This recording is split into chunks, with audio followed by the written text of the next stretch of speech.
So aside from the obvious, what was the real big issue with Casual Friday? Too far. Too far. It needs to be boundaries when you can actually wear.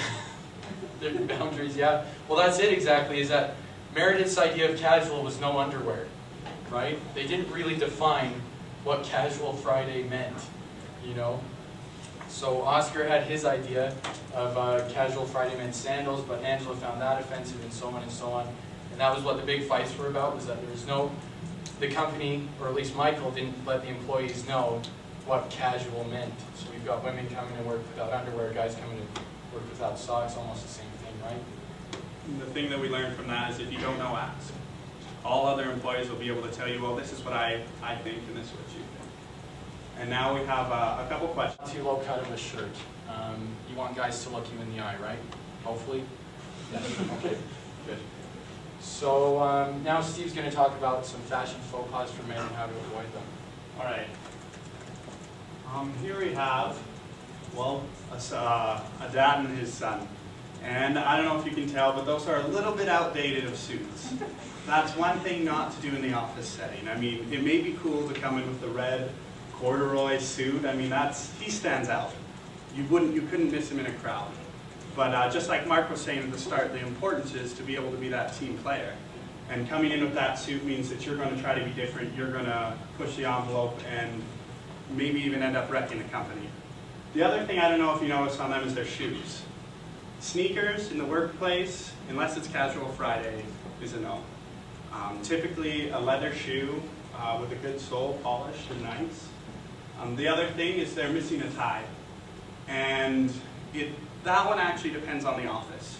Some offices require a tie, and if everyone else is wearing it, well then kind of follow suit. You may be able to get your own cool tie so you feel a little more individual and a little special, but follow suit with what everyone else does.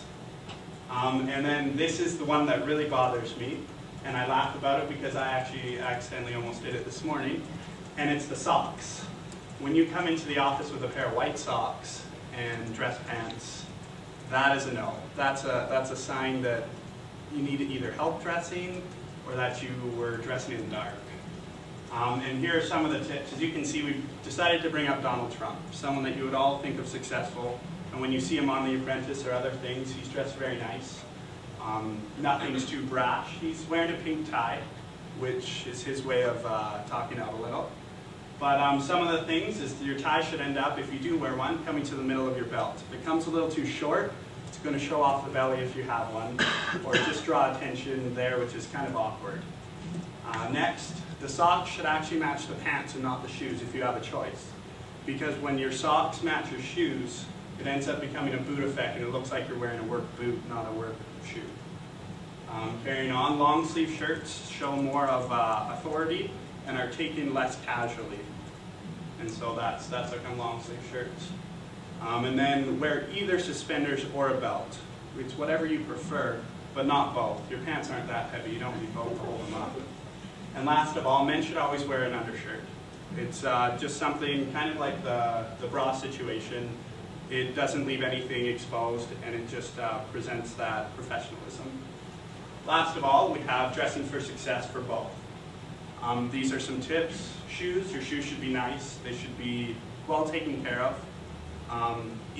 Your shoes may be older. My shoes are probably 3 years old, and I've used them a lot.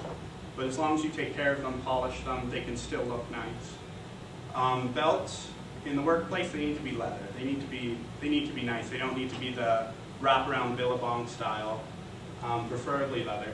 Coordinate color as best you can. If you aren't good, ask a friend, ask a family member, or go online. Make sure that your stuff is clean, in good condition, and that your dress shirts, your skirts, are well pressed. Nothing's more tacky than coming into the office with the shirt that looks like it's been wadded up in the corner, even though it's the nicest shirt out of anyone in the office. But last of all, be genuine, be yourself. There is a little bit of room inside that spectrum. Originally out here, we have a huge spectrum. We can dress from Mark, who's wearing a tie and a suit, down to a pair of shorts. But when you're inside the office, the spectrum's smaller, but you still have a chance to be yourself. And so those are our dressing tips, dressing for success. now we have a short video to show about casual Fridays and some of the mistakes made in dressing.